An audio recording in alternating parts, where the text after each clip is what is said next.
Sol, declaração de líder, bancada do Republicanos, vereador Edson da Rosa. Senhor presidente Lucas Carinhato, primeiro quero agradecer a Vossa Excelência pela cedência ali de uma parte no seu grande expediente, mas às vezes quando nós estamos na tribuna e o assunto é importante e pedimos uma parte, tem que estender, tomar o tempo do orador é um pouquinho complicado, mas muito obrigado pela sua posição republicana. Presidente, Vossa Excelência que é professor da rede, foi presidente do Conselho Municipal de Educação, é um assunto que verte com o senhor, mas eu acho que tem algumas premissas que nós temos que colocar aqui também para que a gente consiga chegar num argumento sobre esse assunto, principalmente no que tange a falta de vagas. Nós tivemos a oportunidade de fazer a reunião da Comissão de Educação agora na última segunda, justamente sobre esse assunto, e ali podemos refletir sobre, e penso que é uma notícia muito boa, dessa sintonia que a rede pública, estadual e municipal estão tendo com relação à percepção da necessidade de vagas. Porque eu ouso dizer, vereadora Rose Frigerio, que se nós fôssemos verificar salas de aula no município de Caxias, tem um problema justamente esse, a distância, no que tange a do Estado principalmente. Quando iniciou o ano letivo do Estado, nós estivemos aqui na Escola Ismael Chaves. Ali a Escola Ismael Chaves, por exemplo, que é em Galópolis, ela tem capacidade para 600 crianças e são utilizadas 200 vagas. Só aí nós já temos 400. O problema justamente é essa localização. A necessidade de investimento que o município tem na educação não é de agora, eu tenho falado muito, nós conseguimos fechar os 25%. Mas se nós formos somar saúde e educação, dá quase 52% do orçamento. Uma pequena quase parte, 52% do orçamento entre saúde e educação. Parece extremamente simples, mas não é. A ampliação, por exemplo, lá da Padre Leonardo Murialdo, que nós tivemos a oportunidade de desencadear esse processo, que foi feito com placa metálica, com estrutura metálica. Ali naquele projeto, para nós encaminharmos o estudo técnico preliminar, foi mais de 90 dias para justificar para o Tribunal de Contas por conta de atas. E a ata hoje no Brasil virou, não preciso para dizer para os senhores o que virou sinônimo. Né? Então, a justificativa que se tem para travar um ambiente desse é importante. E nem todos os nossos ambientes escolares têm a condição de fazer ampliação, por conta das normas vigentes da parte técnica. Né? Vamos pegar, por exemplo, o próprio Artiliano Pinguelo, que foi a última escola inaugurada agora. Não tem mais como construir nada ali. E é uma construção modular que foi feita, mais ou menos são uns 11 ambientes de estrutura que foram criados ali na Padre Leonardo Murialdo. Da mesma forma, não dá para fazer lá no Artiliano Pinguelo. Vamos pegar Luciano Corsetti. É uma outra situação que nós não temos condições de fazê-lo.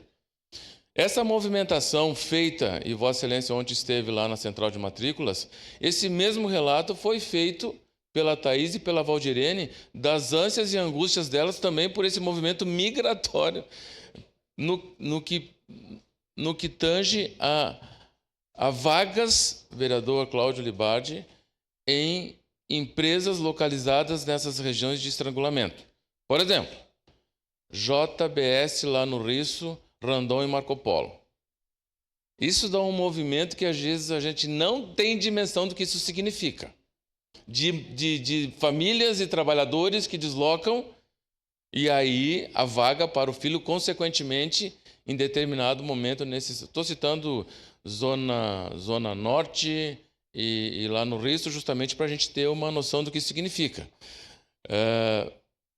E é extremamente difícil a gente conseguir fazer essa coadunação de colocação de vagas, porque o município e o Estado, sim, tem a obrigatoriedade de ofertar a vaga, mas às vezes, e como bem falou o presidente, não é no local onde a família necessita. E não tem como fazê-lo, infelizmente. Não vou nem falar da redução do atendimento educacional especializado, que a vereadora Rose trouxe, que daí também tem a redução de turmas, que foi trazido também naquela nossa audiência que fizemos com a rede pública municipal e estadual. necessário é se fazer essa reflexão, e acho que foi a vereadora Andressa que falou. O município tem uma dívida muito grande com o pessoal do Campos da Serra, que para mim foi uma das maiores frustrações que tive enquanto ordenador de despesa da educação, de não termos conseguido iniciar aquela escola que já vai iniciar estrangulada. Não tem como nós negarmos o que está acontecendo. Mas uma das soluções, que é uma coisa que eu estou brigando e já falei dessa casa, se nós focarmos no problema, nós não vamos achar a solução. E uma das soluções é aquela situação que eu já coloquei aqui, que é uma das brigas que nós estamos fazendo com a Comissão de Educação do Congresso, da Câmara dos Deputados Federais, que é a possibilidade do Ministério da Educação e Cultura, e vou falar também com a deputada federal, e já falei com ela, a deputada federal Denise Pessoa, quando estive na primeira vez como ordenador de despesa em Brasília, para que nós consigamos fazer com que uma parte da compra de vagas das escolas de educação infantil sejam desoneradas, e de uma forma dos critérios que o Ministério da Educação e Cultura verifique lá, para dar a condição de um retorno, que seja 10%, 20% ou 30% para o município. Porque se nós investimos 90 milhões na compra de vagas, 3 vezes 9, 27. 27 milhões retornariam para o município. Aí tu consegue aplicar. Porque nós não conseguimos, de uma forma rápida, e um crescimento também do orçamento vegetativo, em torno de 3% a 5%, aumentar, por exemplo, percentilicamente, no investimento para a educação, 3 pontos percentuais. Então, nós temos que trazer todos esses argumentos para fazermos uma análise, uma discussão dentro da Câmara de Vereadores, para também trazer algumas soluções para o Poder Executivo. Hoje, só nessa sessão aqui,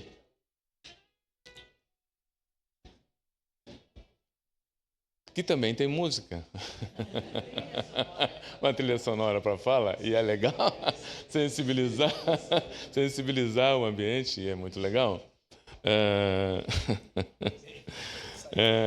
Para que a gente também traga para cá uma possibilidade de entendimento do Executivo nessa aplicação. Porque o ordenador de despesa, vereador Lucas, como secretário da Educação do município, ele fica atado. Foi trazido aqui sobre as parcerias público-privadas, que vai ser um grande ganho, mas eu tenho dito e sempre falei que o zeramento da educação infantil, na minha modesta opinião, é insolúvel. Quando começar nas PPPs, o que vai acontecer? Vai acontecer quando começarem as gestões compartilhadas, que vão possivelmente seja ou quem administrar essas PPPs, vai haver um esgotamento da iniciativa privada dos educadores. Nós sabemos do colapso que virá nas licenciaturas. Então, tudo isso nós temos que botar nesse bojo aí. Vereador Wagner Petrini, sua parte. Bem, rapidamente, vereador Edson da Rosa, Vossa Excelência, pela experiência que tem, contribui muito na área da educação, foi secretário na legislatura passada, em outra gestão de outros prefeitos, agora presidente da comissão, vereador Lucas Carenhato, professor também, servidor. Mas eu quero falar mais de investimento, de recursos do município, por mais que a gente tenha todos esses empecilhos, esses entraves que diariamente é uma luta, tu veja que o município ele investe em Caxias do Sul 2 milhões por dia. Vossa Excelência falou do orçamento ali, da porcentagem, mas isso, para quem não tem noção, o município de Caxias do Sul, ele investe na educação 2 milhões por dia. E Vossa Excelência também falou da saúde, a saúde é 3 milhões por dia. Então, que vê que só no ser humano, na pessoa, o município de Caxias do Sul, ele está investindo 5 milhões por dia no município. E a questão da educação, ela é tão complexa, tão complicada, que o Estado, os municípios, eles são responsáveis por toda a educação fundamental e mais toda a pré-escola. E isso sobrecarrega o município e justamente acaba trancando. O que a gente precisa é envolver o Estado e começar a tratar de uma forma diferente para que a gente consiga reaver, então, a questão federativa. É isso que a gente precisa também. A gente precisa colocar o Estado junto para que a gente consiga destravar o município que investe muito. Vereadora Marisol. Seu à parte, rapidinho, por favor. É muito rápido, só para lembrar que essa questão do Campos da Serra, por exemplo, foi uma pauta da nossa viagem a Brasília o ano passado com o vereador Fiuza e com o prefeito Adilóide Domênico, porque tem um recurso importante, que é uma dívida que o governo federal também tinha com Caxias, que é um recurso importante para a construção dessa escola lá do Campos da Serra, né? A gente sabe que quando foram construídas, né, as moradias, faltou essa estrutura, tem uma contrapartida importante do município, mas também se aguardava por esses recursos, né, pela liberação deles. Obrigado, presidente, pelo entendimento da tolerância, mas é um tema muito complexo e que ficaríamos aqui vários momentos falando, mas tentei trazer para cá algumas situações que são importantes para nós continuarmos nessa discussão. Obrigado. Obrigado, vereador Edson. Bancada do PC do